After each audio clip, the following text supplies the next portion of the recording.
ნოემბერს იწურება ფიზიკური პირის ქონების გადასახადის წლიური დეკლარაციის წარდგენის ვადა. რა შემთხვევაში გეხებათ ქონების გადასახადი, რა თანხის გადახდა გიწევთ და სად უნდა ნახოთ ინფორმაცია ამ ყველაფერთან დაკავშირებით ჩვენი ეთერის მეშვეობით გაიგებთ და შევეცდებით რომ მოგაწოდოთ. ასევე ვეცდებით რომ დავსვათ თემას გარშემო აქტუალური შეკითხვები და თქვენც მიიღოთ ამ შეკითხვებზე შესაბამისი პასუხები. სტუმართან ერთად გიბრუნდებით თინათინ გოგრიჭიანი, მეთოდოლოგიის დეპარტამენტის მთავარი სპეციალისტი, რომელიც აგერ უკვე ჩვენთან ერთად იყო. დილამშვიდობის. დილამშვიდობის, მოგესალმებით, მადლობა მოწვევისთვის და აქტუალური საკითხის არჩევისთვის. კი ბატონო. ერთი პირველი რაც ამბად გავიგე და მირჩევნით თქვენ დაგეკითხოთ. პირველი რადგანაც პარასკევიაო, 3-ში გადაიწია რიცხვმაო. რადგან შაბათია. შაბათია, პირველი არის შაბათი და 3-ში გადავიდა. და 3-ში გადავიდა, რადგან არასამუშაო დღე ემთხვევა საბადო თარიღს, ამიტომ გადაიწია მომდევნო სამუშაო დღეზე. ანალოგიური წესი ვრცელდება გადასახადის გადახდის საბადო წესთან დაკავშირებით, რადგან 15 ნოემბერი ემთხვევა შაბათ დღეს, ასევე საბადო თარიღი გადახდის იწევა მომდევნო სამუშაო დღეზე, ანუ 17. ეხლა გამოვუყვეთ თავიდან. კი ბატონო. კი, ესე იგი რიცხვები გავიგეთ, გადახდის რიცხვები გავიგეთ. მე პირველამდე მეგონა, ანუ პირველი შათვლითაც არის ხოლმე. პირველამდე მეგონა, მე და აფასაფუცი იყო და იესწრება პარასკევი დღე. კარგით, მაშინ მოდი თქვათ, ვის ეხება ეს გადასახადები და როგორ ხდება, ეს თუ განსაზღვრა როგორ ხდება, ვინ რას როგორ გადაიხდის. დიახ. პირველ რიგში მინდა ხაზი გავუსვა, რომ ეს ჩვენ რაზეც ვისაუბრებთ დღეს ამ თემასთან ირგვლივ, ეს არ არის საკანონმდებლო სიახლე. ეს ქონების გადასახადის წარდგენა ამ წესით ხდება ბოლო 2 ათეული წელია. ამასთან დაკავშირებით არ მომხდარა არც განაკვეთის ცვლილება, არც დასაბეგრი ობიექტის ცვლილება ან 40,000 ლარიანის ხმის გაანგარიშების წესი თუნდაც. ეს მინდოდა რომ ამაზე აქცენტი გამოსვათ, რომ პირებს როგორც მაგალითად შარშან ჰქონდათ დეკლარაცია წარდგენილი, ანალოგიური წესი ვრცელდება აბსოლუტურად 2025-ში, 2024-ის საანგარიშო პერიოდზე წარსადგენ დეკლარაციებთან მიმართებით. გადავიდეთ ახლა კი ბატონო. ვის ეხება ეს? ვის ეხება ეს გადასახადი? რა თქმა უნდა, ეს არის ფიზიკურ პირებს, მათ შორის მეწარმე ფიზიკურ პირებს ეხებათ, ვინც საქართველოს ტერიტორიაზე ფლობს დასაბეგრ ქონებას და მათი ოჯახის მიერ გასული წლის განმავლობაში მიღებულმა შემოსავალმა გადააჭარბა 40,000 ლარს და ან მეორე შემთხვევა არის, როდესაც ფლობენ დასაბეგრ მიწას, ამ შემთხვევაში შემოსავლის მიღების რაოდენობას მნიშვნელობა არ დააჩნია. ეს არის მიწას ფლობენ დასაბეგრი მიწას რო არ ვიცი რა იცით რომ ესეც აგვიხსნა თქო ჩემნაირი მაყურებლებიც ყავს რომლებიც ვერ ვერკვევით აი ამ ტერმინოლოგიებს რა თქმა უნდა დასაბეგრ მიწაში პირველ რიგში იგულისხმება ან 1 აპრილის მდგომარეობით 2025 წლის 1 აპრილის მდგომარეობით თუ ფლობთ თქვენ საკუთრებაში არსებულ მიწას ან შეიძლება სახელმწიფო საკუთრებაში ირიცხებოდეს მიწა თუმცა თქვენ ფლობდეთ ან სარგებლობდეთ ამ მიწით ასევე თქვენ შეიძლება ფლობდეთ და სარგებლობდეთ მიწით, რომელიც გარდაცვლილი პირის სახელზეა და თქვენ იღებდეთ ამ მიწას. მაგრამ აქცენტია გასაკეთებელი იმ საკითხზე, რომ აქ გამონაკლისია, თუ ასეთი ფლობა ხორციელდება იჯარის, ქირის, უზურპუქტის ან მსგავსი სახელშეკრულება ვალდებულებების და რეგულირების ფარგლებში, მაშინ ამ შემთხვევაში ესეთი მიწა არ შეიყვანება ქონების გადასახადის დეკლარაციაში. მიწას რადგან ვახსენებთ, აქ ხაზია გასასმელი, რომ მიწაში იგულისხმება სასოფლო-სამეურნეო, არასასოფლო-სამეურნეო და ტყის მიწები. სასოფლო-სამეურნეო ფაქტურად ნებისმიერი ტიპის მიწა. დიახ. გარდა უძრავი ქონებისა და შენობა ნაგებობისა, რომელიც უკვე დასაბეგრ ქონებაში იგულისხმება. კი ბატონო. მანქანა თუ ავტომობილი თუ შედის ქონებაში? დიახ, ავტომობილი შედის დასაბეგრ ქონებაში. დასაბეგრ ქონებაში კიდევ უფრო მაშინ ფართოდ რომ განვმარტოთ, დასაბეგრი ქონება მოიცავს ნებისმიერ უძრავ ქონებას, მათ შორის დაუმთავრებელ შენობას. დიახ, ქონება მაგიტომ ქვია, ქონება არის მოძრავი და უძრავი ქონება, შესაბამისად დავიწყე უძრავი ქონების განმარტებით და უკვე მერე არის მოძრავი ქონება, როგორც არის შოუმფრენი, თვითმფრინავი ნებისმიერი ავტომობილი ესე შუს არ წავსულვართ. კი ბატონო, დიახ, მათ შორის მსუბუქი ავტომობილიც იგულისხმება. კარგი, ესე იგი 40,000 ლარს თუ აჭარბებს შემოსავალი, ოჯახური და ოჯახის შემოსავალი. და ერთი ადამიანის და ამ შემთხვევაში ის ვალდებული ხდება რომ გადაიხადოს ეს ქონების გადასახადი. დიახ. და სხვა შემთხვევაში დასაბეგრი მიწის ფლობის და ექსპლუატაციის შემთხვევაშიც ასევე. თუ განსხვავდება დაუშვათ ჩვენ ქვეყანაში რეგიონების მიხედვით ეს გადასახადები? დიახ, რეგიონების მიხედვით მიწასთან დაკავშირებით გვაქვს განსხვავებული განაკვეთები ადმინისტრაციული ტერიტორიული ერთეულების შესაბამისად.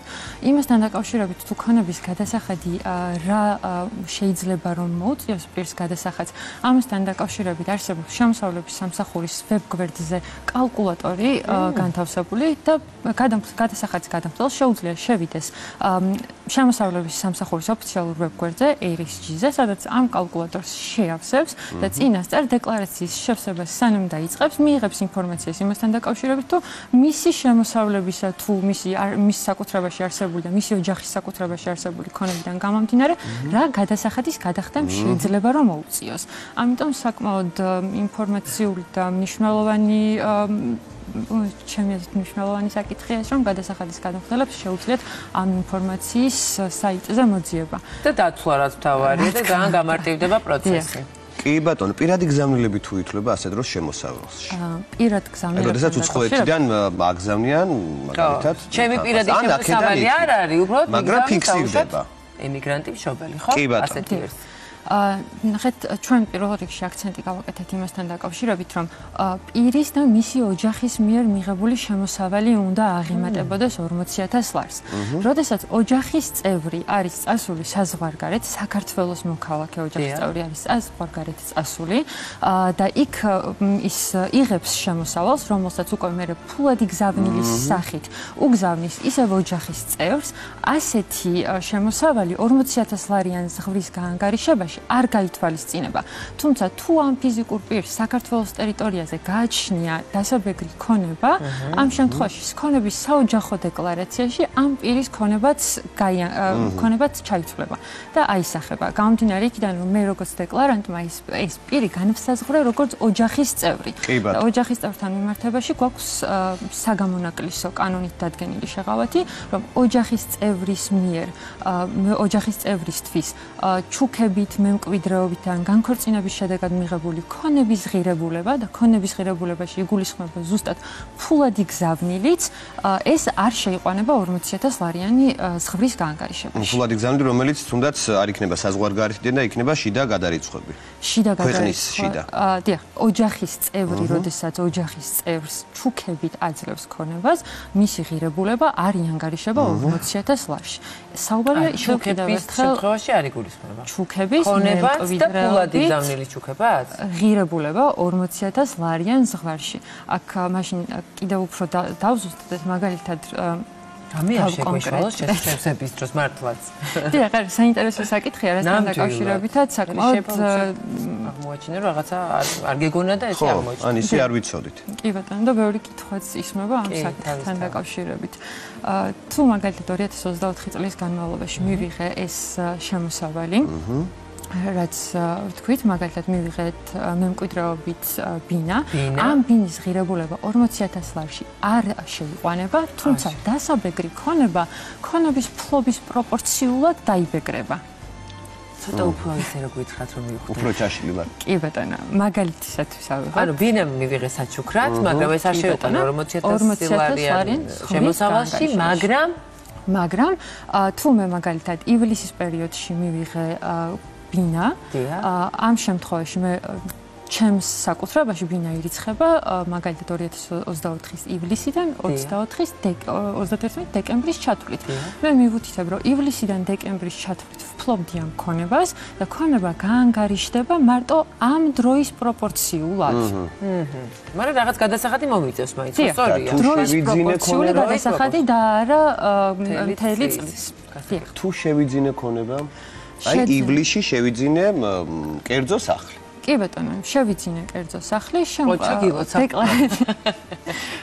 დეკლარაციაში მივუთითებ, რომ ივლისის პერიოდიდან დეკემბრის ბოლომდე მე ვფლობდი ამ საკუთრებაში ვფლობდი ამ ბინას და ამ ბინაზე ივლისიდან დეკემბრის ჩათვლით მხოლოდ ამ თვეების განმავლობაში, რასაც ვფლობდი, ამ პროპორციით დამერიცხება მე ქონების გადასახადი და არა წლის ჭრილში. აი გაყიდვის შემთხვევაში, რაღაც გავყიდე ქონება და უშუალოდ ხო შემოსავალი შემომივიდა. ამ შემთხვევაშიც იბეგრება ადამიანი თუ ეს გაყიდვის პროცესშივე გვარდება? ამ შემთხვევაში გასათვალისწინებელი ქონების გადასახადის მიზნებისთვის დავაზუსტოთ აუცილებლად, რადგან ქონების გადასახადზე ვსაუბრობთ.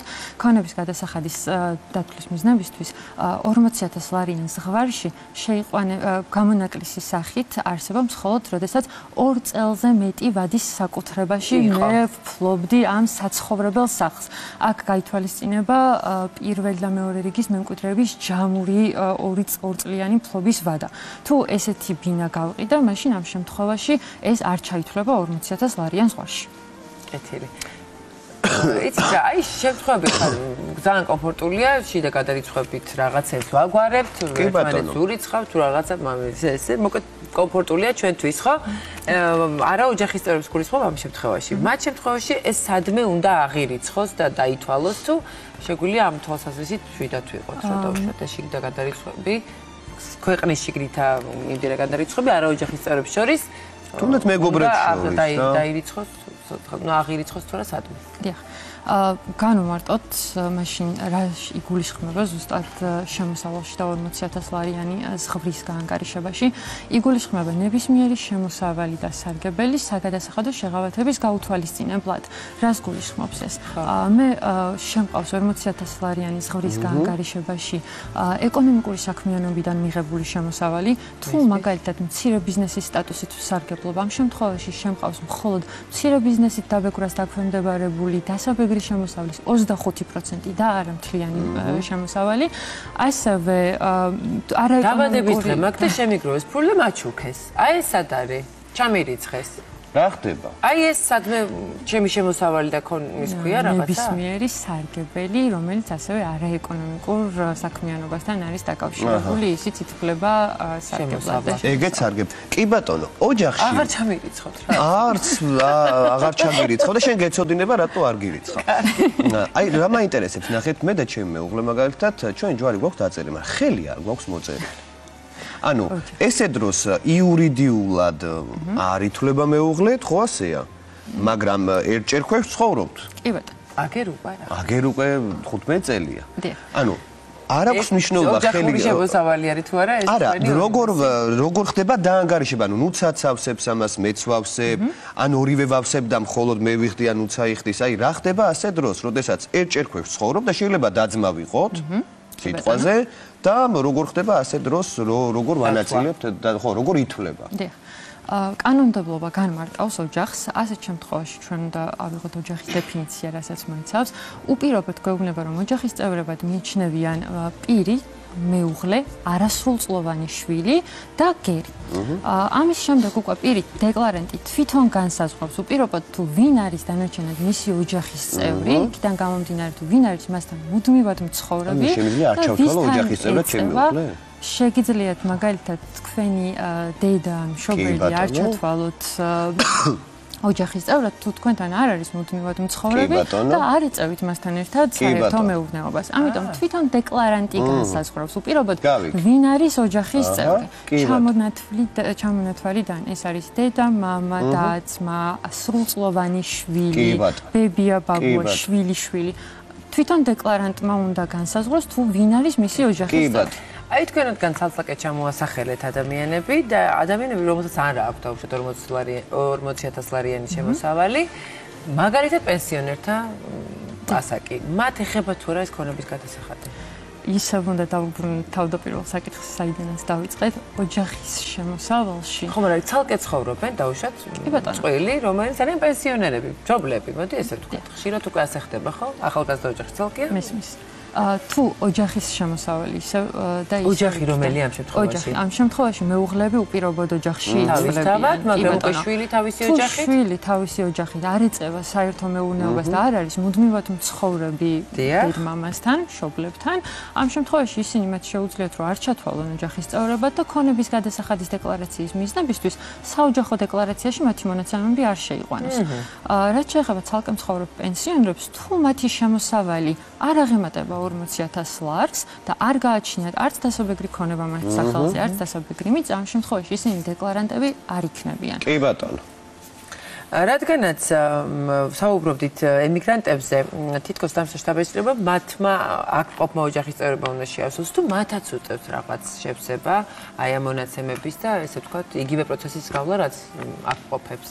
ზოგადად თუ ოჯახის საოჯახო წლიური დეკლარაციას ავსებს, ამ შემთხვევაში ერთ პირს შეუძლია რომ შეავსოს, ოჯახის წევრიდან ერთ პირს შეუძლია შეავსოს ერთიანი საოჯახო დეკლარაცია და სხვა პირებს უკვე ეხსნებათ ამ დეკლარაციის წარდგენის ვალდებულება. თუ ეს ინდივიდუალურ დეკლარაციას ავსებს, მაგალითად საქართველოს მოქალაქე არარეზიდენტი პირი და ის არ შეიყვანება სხვა პირის საოჯახო დეკლარაციაში, ამ შემთხვევაში თუ ისევ მას ამ გასათვალისწინებელია, რომ მოქალაქე არარეზიდენტი, მაგალითად, რაც თქვენი გულისხმეთ, რომ არის საქართველოს მოქალაქე და წასულია, მაგალითად, სხვა ქვეყანაში სამუშაოდ, მისი შემოსავლები დაიანგარიშება მხოლოდ საქართველოში მიღებული შემოსავლიდან. თუ ის რაიმე შემოსავალს ან სარგებელს იღებს სხვა ქვეყანაში დასაქმებიდან, ამ შემთხვევაში ის 40,000 ლარიანი ზღვრის გაანგარიშებისას არ გაითვალისწინება. ეს არის გამონაკლისი, რომელსაც კანონი უშვებს კონკრეტულად მოქალაქე არარეზიდენტებთან დაკავშირებით. ეს მნიშვნელოვანი შეღავათია და აუცილებელია ყურადღება. და მათაც უნდა იცოდნენ ამის შესახებ. რა ძალიან მნიშვნელოვანია. დავშოთ თუ კიდევ დარჩათ შეკითხვები, ამ მათზე პასუხი ჩვენ მართლა ყველას ვერ დავსვავდით ამ ჩვენ ძიროძროში. სად შეიძლება მოიციონ კალკულაციის სიასთან ერთად კიდევ ერთხელ გავაჟღეროთ. დიახ, პირველ რიგში რა თქმა უნდა არის კალკულატორი, ქონების გადასახადის დეკლარაციის კალკულატორია, სადაც უკვე გაანგარიშება შეუძლიათ ნახონ და რა გადასახადი შეიძლება რომ დაერიცხოთ და რა გადასახადის გადახდა შეიძლება რომ მოუწიოთ გადასახადის გადამხდელებს ამ საკითხთან დაკავშირებით. რაც შეეხება დანარჩენ ინფორმაციას, შემოსავლების სამსახურის ცხელი ხაზი მუდმივად არის მზადყოფნაში, რომ თქვენს ნებისმიერ კითხვას უპასუხოს სწრაფ და ადეკვატურ რეჟიმში, ასევე შეგიძლიათ შემოსავლების სამსახურის ოფიციალურ ვებგვერდზე გაიცნოთ ვიდეო ინსტრუქტაჟი, სადაც დეტალურად არის აღწერილი თუ რა შეიყვანება ქონების გადასახადში, ასევე რა შეღავათებით სარგებლობა შეუძლია გადასახადის გადამხდელს, ასევე თუ როგორ უნდა შეავსოს თვითონ დეკლარაცია. ამასთანავე გავამახვილოთ ყურადღება იმასთან დაკავშირებით, რომ დეკლარაციის წარდგენა ელექტრონულად ხდება და შეუძლიათ ამასთანავე თუ არ არიან რეგისტრირებულები და არ აქვთ გადამხდების ავტორიზებული ვებგვერდი, ამასთან დაკავშირებით შემოსავლების სამსახურში შეუძლიათ რომ მოგმართონ დისტანციურად ვიდეო კოლ ერისჯის მეშვეობით, მოხდება რეგისტრაციის გავლა და უცბად ჩაგეკითხებით, აი ვთქვათ, არ ვიცი რომ ჩემი შემოსავალი 40,000 ლარს აღემატება და ამ დროს მეკუთვნის და არც დეკლარაცია წარვადგინე, ვერაფერი ვერ ვქენი. აი რა ხდება ასე დროს? პირველ რიგში მინდა აღვნიშნო, რომ შემოსავლების სამსახურმა დაიდენტიფიცირა დაახლოებით 300,000 გადამხდელი, რომლების შემოსავალიც აღემატებოდა 40,000 ლარს და ამასთან დაკავშირებით მათ გაიგზავნათ საინფორმაციო ტექსტური შეტყობინებები. ანუ ვინც მანამდე არ ავსებდა ამ მონაცემებს, ასეთ 300,000 ადამიანზე საუბრობ? შესაძლოა მანამდე არ ავსებდეთ, შესაძლოა უკვე ქონდეთ დეკლარაცია წარდგენილი და წელსაც აჭარბებ, უბრალოდ გასული საანგარიშო წლის განმავლობაში გადააჭარბეს 40,000 ლარს. ესეთ პირებს ეგზავნებათ, გაიგზავნათ საინფორმაციო ტექსტური შეტყობინებები. დიახ. შესაბამისად მაქსიმალურად ყურადღებით უნდა იყოს გადასახადის გადამხდელი ამ შეტყობინებებთან დაკავშირებით და კიდევ ერთხელ გადაააცნონ ხომ არ უწევთ ქონების გადასახადის დეკლარაციის წარდგენა. კი ბატონო, მე მგონი მაქსიმალურად ვეცადეთ რომ ამომწურავი პასუხები მიგვეღო იმ დასმული კითხვებიდან, რომელიც მაყურებელთან ერთად ჩვენს გვიჩდება. ეხლა სასწრაფოდ უნდა შევისვენოთ და რეკლამის შემდეგ უკვე მუსიკის როლი ჩვენს მეხსიერებაზე.